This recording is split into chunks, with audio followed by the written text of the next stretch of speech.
Another turning point, a fork stuck in the road.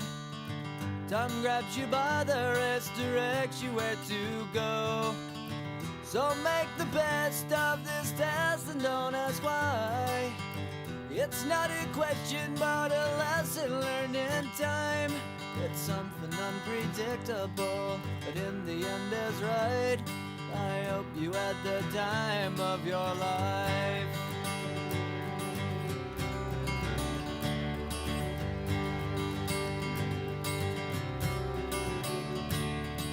So take the photographs and still frames in your mind, hanging on a shelf in good health and good time. Tattoos and memories and dead skin on trial. For what it's worth, it was worth all the while. It's something unpredictable, but in the end is right. I hope you had the time of your life.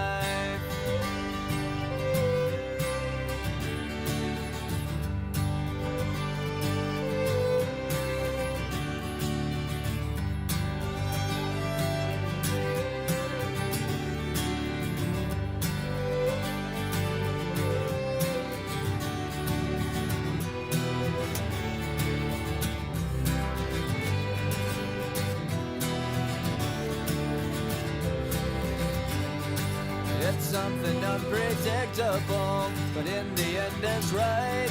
I hope you had the time of your life.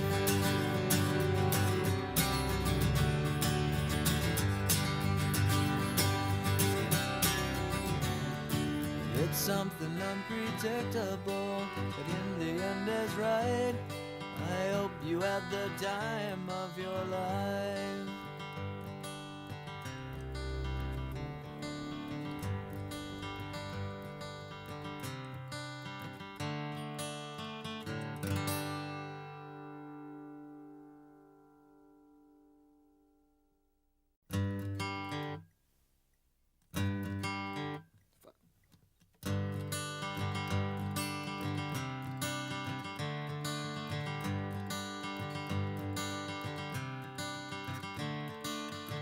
Another turning point, a fork stuck in the road. Time grabs you by the wrist, directs you where to go. So make the best of this test and don't ask why. It's not a question but a lesson learned in time. It's something unpredictable. Never underestimate the power of luck and happenstance in your career. A demarcation. I remember a conversation I had with my 10th grade guidance counselor. And she asked me, "Did you ever think about radio?" So I immediately said, "Oh, here's this. She must think I definitely have a face for radio, man, so I'll never be on television." But that was a seed. When you're 16 years old and you're working at a hamburger restaurant, you don't necessarily have a clue what you're going to do. But interestingly enough, as I reflect, that was a seed that allowed me to kind of see, should I go into some type of broadcast, media, or communications type of curriculum in college. The fact that I failed trigonometry had something to do with it as well, but nonetheless, that was a very interesting kind of seed to make me go into a path towards radio and television or communications. And then I played radio and TV in college. What better drug to be in college than to play radio and television? And now you're 22 years old and you got to make a decision. What do you want to do? Do you think you could be front of camera? Do you think you could be production? Do you think you could be disc jockey? Because when you're young, you think that's, certainly back in the mid-70s, you really thought that's what media was all about. So I made a decision to come back home, come back to the good old-fashioned New York City, and went on the monster.com of its day, the Sunday New York Times employment section. And I see a job that was for a company called Hughes Television Network. And here's where luck and happenstance do come into play. I had no idea what Hughes Television Network was, but it had television in its name. Holy cow, that must be a pretty cool place to be. So I interviewed for a position in the communications services area of Hughes Television Network, which many of our colleagues now know was a company that handled production and transmission arrangements for sports rights holders. I didn't get the job. There was somebody else better than me. How can that be? How could that be? So I go home and I find a job at Keebler Cookies. This is no joke. I became a sales representative for Keebler Cookies. And I worked there for 6 months.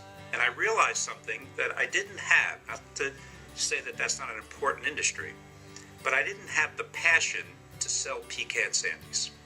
Good cookies, but I didn't have the passion. And by luck, the guy who got the job turned it down and never got the position at Hughes Television Network. And I was the number 2 choice.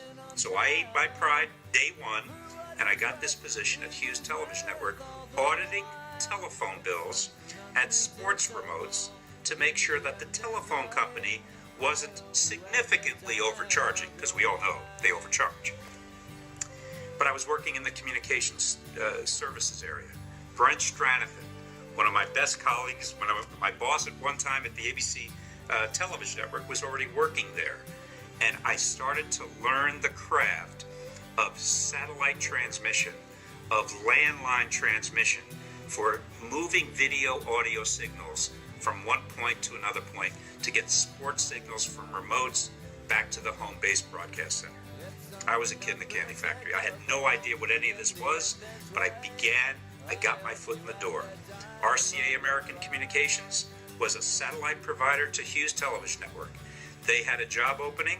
I landed that job. ABC Television Network was a client of RCA American Communications. They had an opening in their traffic department. At 26 years old, I land at the ABC Television Network in traffic operations. I said, game over, I've made it.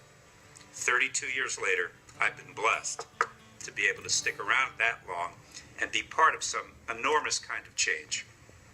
Change like changing the way our network was distributed from a landline-based network to a satellite-based network, changing it from an analog-based satellite network to a digital network, changing it from a digital network to a high-definition television network, working with our news division to employ satellite news gathering operations.